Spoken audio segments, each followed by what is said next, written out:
Hello student, मैं P square एक बार फिर हाजिर हूँ आपके सामने।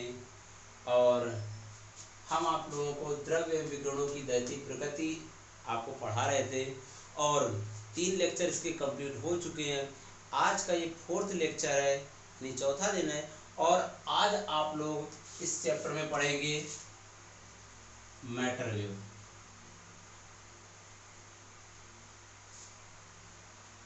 द्रव्य तरंग, देखिए मैटर वेव को स्टडी करेंगे आज। 3 आपके लेक्चर हो चुके थे और इस लेक्चर को समझने के लिए आपको पिछले के 3 लेक्चर्स पता होने चाहिए बच्चों। तो हम लोग मैटर वेव को स्टडी करने जा रहे हैं, तो समझिएगा मैटर वेव क्या है। 1924 की बात है। एक साइंटिस्ट थे डी ब्रॉगली। साइंटिस्ट का नाम था डी ब्रॉगली। उन्होंने बताया थे कि जब कोई द्रव कण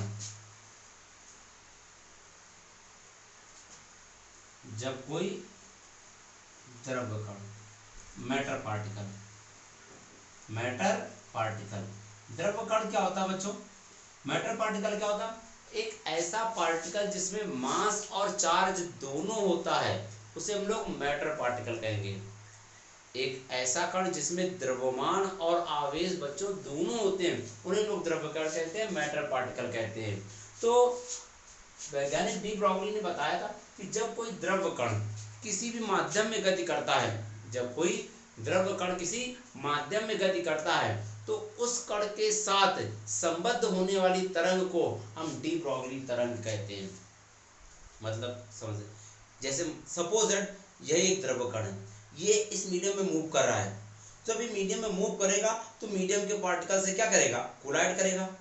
ये मैटर पार्टिकल है, ये मैटर पार्टिकल जब मूव करेगा मीडियम में, तो मीडियम के पार्टिकल से कोलाइड करेगा, मतलब टकराएगा, और मीडियम के पार्टिकल भी क्या करने लगेंगे? वाइब्रेट करने लगेंगे ऐसे।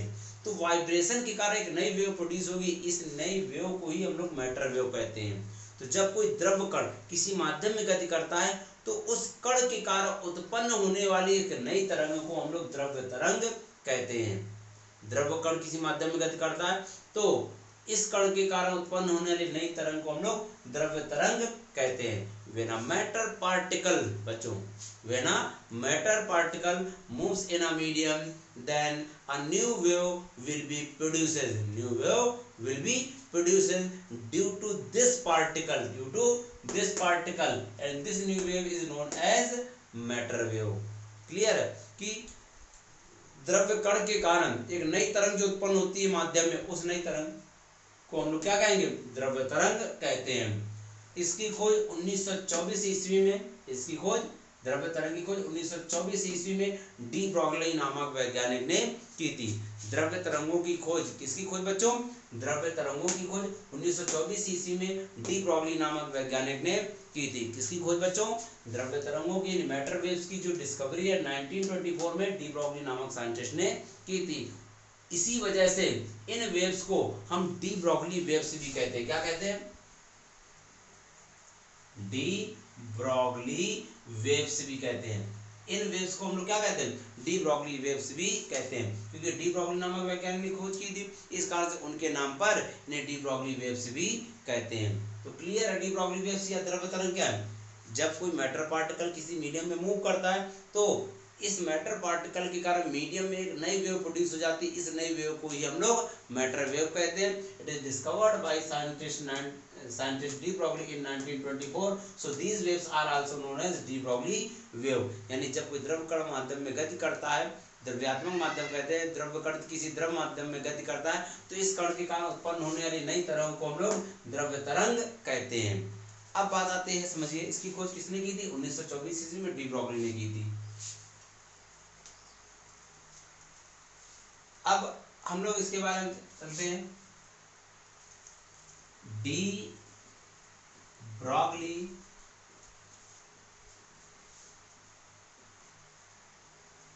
तरंगदैर्घ्य का व्यंजक,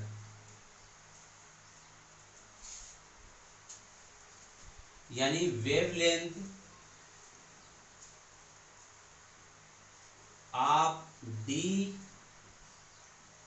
Broglie wave, wavelength of D Broglie wave, wavelength of D Broglie wave. तो डी ब्रॉगली वेव की वेवलेंथ कैसे निकालेंगे? आपने पढ़ा है kinetic energy of photon, photon भी तो एक प्रकार का पार्टिकल है, फोटॉन भी पार्टिकल, तो kinetic energy of photon, photon की ऊर्जा, फोटॉन की ऊर्जा is equal to h nu, is equal to h nu, या एच सी अपॉन लेमडा भी पढ़ा आप लोगों ने, इज इक्वल एच न्यू या एच सी अपॉन लेमडा। यहां से सुनिएगा, kinetic energy is equal to h nu या एच सी अपॉन लेमडा।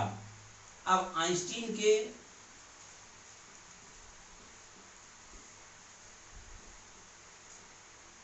द्रव्यमान ऊर्जा समीकरण,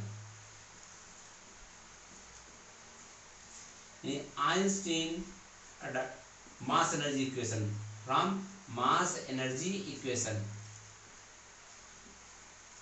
मास energy equation is equal to M C square, is equal to बच्चों M C square, is equal to M C square. यहां से ये equation second, इसको first मान लो, ये भी एनर्जी, ये भी एनर्जी, भाई फोटॉन भी एक प्रकार का पार्टिकल, तो पार्टिकल की एनर्जी इज को एच न्यू या सी अपॉन लेमडा। आइंस्टीन के मास एनर्जी इक्वेशन से, मास एनर्जी इक्वेशन से energy of particle is equal to M C square, from equation first and second. ये भी एनर्जी, ये भी एनर्जी, इन दोनों को इक्वल करेंगे तो आ जाएगा m into C square, m into C square is equal to H c upon lambda. एक सी से सी ये कैंसिल आउट बच्चों, तो m into c is equal to h upon lambda, m into c is equal to h upon lambda. आपको पता mass into velocity, द्रव्यमान गुणा वेग, mass into velocity is equal to momentum, momentum p होता है बच्चों। तो यहाँ पर क्या ले सकते हैं, so p is equal to mass into velocity is equal to momentum, संवेग कहते हैं बच्चों इसको। तो p is equal to h upon lambda, या lambda is equal to, lambda is equal to क्या हो जाएगा, h अपॉन p। तो डी ब्रॉगली तरंग दैर्घ्य का फार्मूला क्या होता है, lambda is equal to h upon p, lambda is equal to h upon p। तो डी ब्रॉगली वेवलेंथ क्लियर बेटा, तो lambda is equal to h upon p, important formula है, न्यूमेरिकल्स के लिए यूज भी होता है, lambda is equal to h upon p।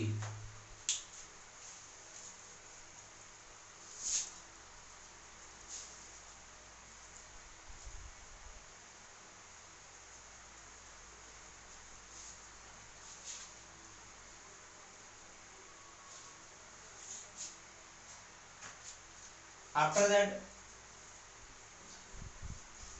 d Broglie wavelength, wavelength in the term of potential, यानी विभव के रूप में d ब्रॉगली तरंग दैर्घ्य। आपने भी पढ़ा lambda is equal to h upon p, lambda is equal to h upon p. अगर कोई पार्टिकल v वेग से यानी v वेलोसिटी से मूव कर रहा है, अगर मान ली कोई पार्टिकल v वेलोसिटी से मूव कर रहा है, तो आप ऐसा लिख सकते हैं h अपॉन एम भी तो लिख सकते हैं।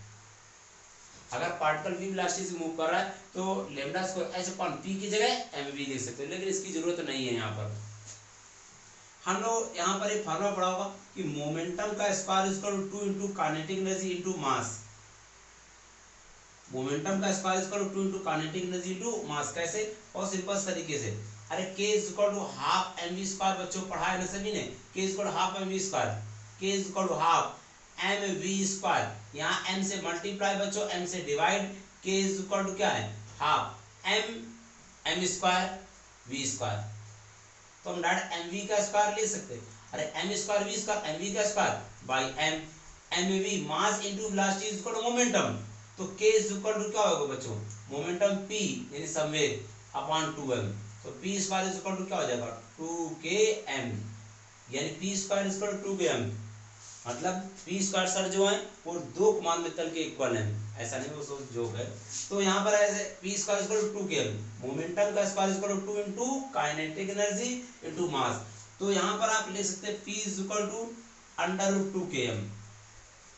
सो lambda is equal to h upon p can be replaced by under root 2km। तो lambda is equal to under root 2km आपने पढ़ा है।